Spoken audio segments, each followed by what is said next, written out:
post-game, tied 8 times, but they led for 38 minutes. It seems like every time you tie it, they had an answer.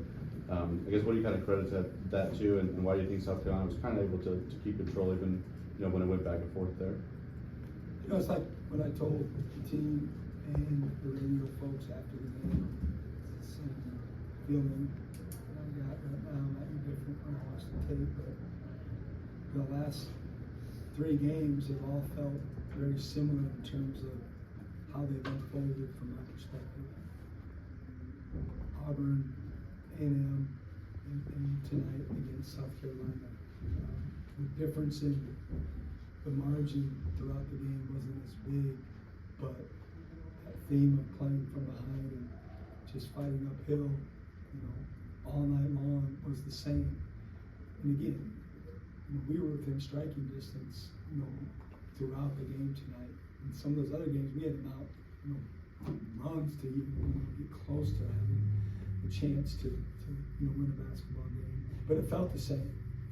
We just never had the upper hand, in my opinion, all that long. I think we led for 17, seconds.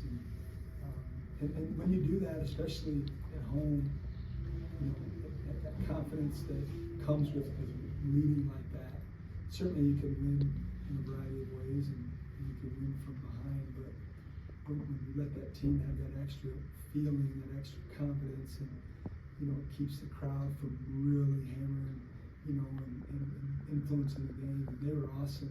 They were really good, and we appreciate them coming out like they did. We're certainly disappointed that we didn't give them what they wanted and what we wanted.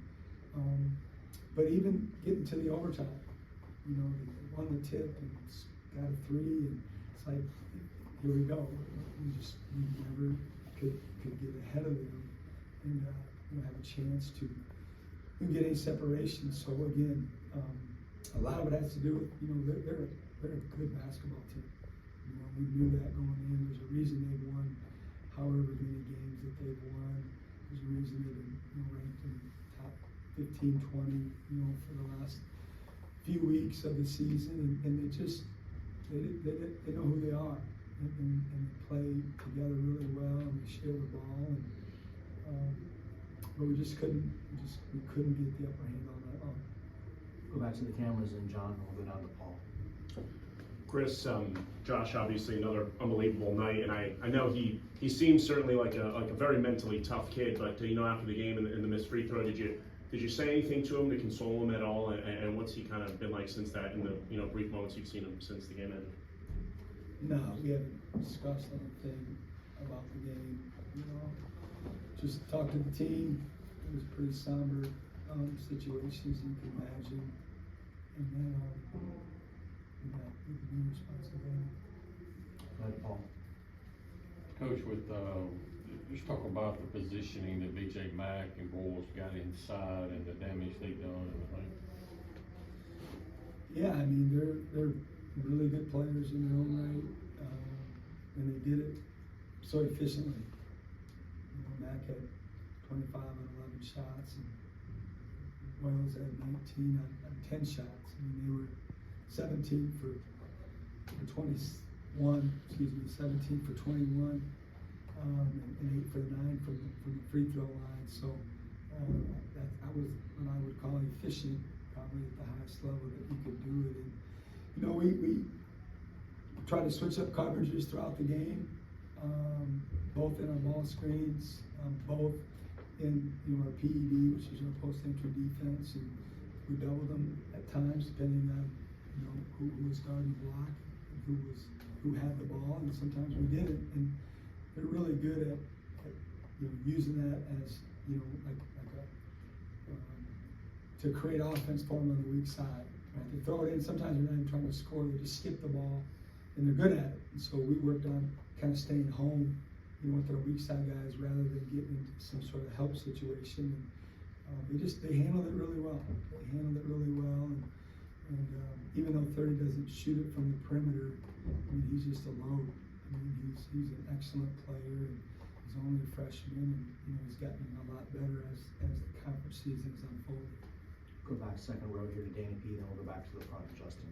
Coach, just talk about the effort you got from Cam and Rams, two guys. It's a pretty big day for them, but they seem to be locked in from the start, and their numbers were good. They were, they both competed and emptied their takes, so to speak. We had a lot of guys that did that, and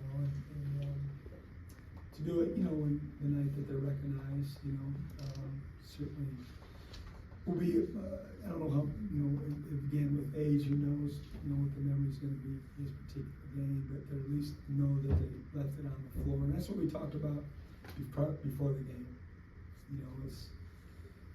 This could or could not be last time this group gets to play on this floor together, and, let's just leave everything we got and let these fans know, how hard you compete and what this game means to you and what this team means to you. And I thought we did that. We certainly had mistakes. We certainly, didn't do everything perfectly, but there was no lack of togetherness. There was no lack of effort, of a want to. There's no quit or give up.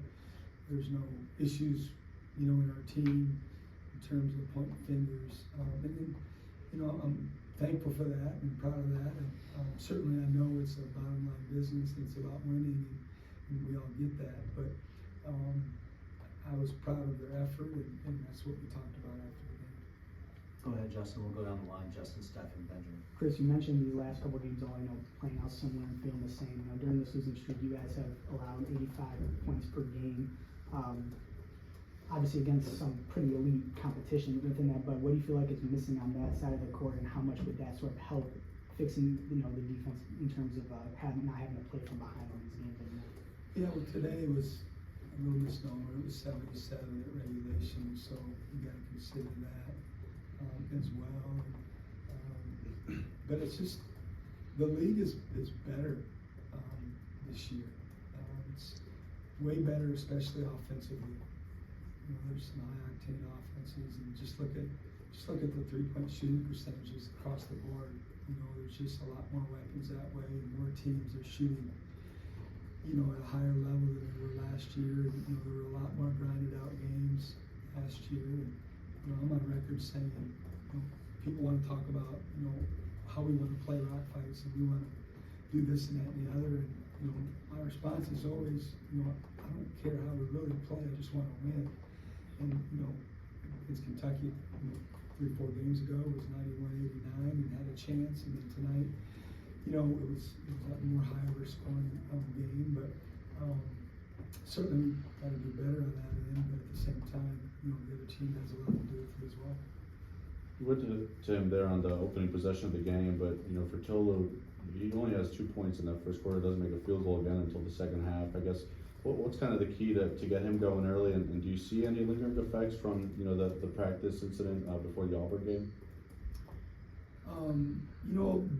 They were very good at getting him off his spots. They were very physical with him early in the game, and when he did get a catch, it was way further away from the basket than he or our team would like, and just not good for spacing and for his skill set for the most part. So a lot of it had to do with, their defense, and then, he was 0 for 4 at halftime, and, he had some shots at the rim, and they just didn't go in for him. It was a very physical game around the basket like it usually is, but, he stuck with it. He didn't get frustrated, and, he got it going in the second half. Obviously, he was, that make him 5 for 7 in the second half. I think that adds up correctly, and he just kept with it, and our guys, did a better job of getting the ball where he needed it. I know you made a couple changes to the starting lineup. You had to have 3 starters play 40+ minutes, and not a ton of production from the guys who did come off the bench. So I guess what's it going to take going into the postseason to get more out of guys like Shaq Moore, Sean Jones, Keyshawn Murphy? Yeah, it's a great question. But with the recent changes, and it doesn't matter to me if they're coming off the bench or they're starting. We just need to have productivity from everybody that has, minutes and double-figure minutes, if you will. Like Murph, didn't play a ton to have a big influence on on the game tonight, and that wasn't the plan, you know. We basically played, you know, 7 guys if you really break it down, other than Jimmy got a couple of runs there. We ended up having 4 minutes, and it wasn't necessarily anything that either one of those guys did or didn't do. It was more, you know, the guys that were in there that, you know, we felt like we're playing, you know, pretty well. But, you know, going into a tournament format now, and, you know, hopefully having to play, you know, back to back or back to back, whatever the scenario is, you know, you're gonna have to be able to rely on more guys, you know, playing more minutes and being more productive. Got time for a couple more. We'll go back to Justin and then to Steph to wrap us up. Chris, last year, I guess, entering into Nashville, sort of maybe a similar situation in terms of where you are in the NCAA tournament picture. How much do you think that helps that most of those guys that were playing in that game last year in terms of, you know, having to win at least one, coming back and doing it again may help next week? Yeah, time will tell, you know. Right now, you know, that's not what we're thinking about. You know, just trying to process what happened today, and a lot of these kids have a lot of family in town, and, you know, I just told them that it wasn't, you know, their fault that we lost this game, that they needed to not take it out on anyone, not enjoy and be around the people that love them, that are here for, you know, for people, the guys that were honored, or even, you know, the guys that weren't, and it's the last game, and I noticed the throng was a little bit bigger than maybe we've had in some games, and just really focused on that with them, like, you know, they obviously love you and are here for you, and, you know, don't make this the rest of the day a miserable experience, you know, for them. We'll figure out how we get through this, and, you know, we really didn't talk about going forward right now, and we'll have plenty of time to regroup and get ready. All right, we'll see you guys Tuesday.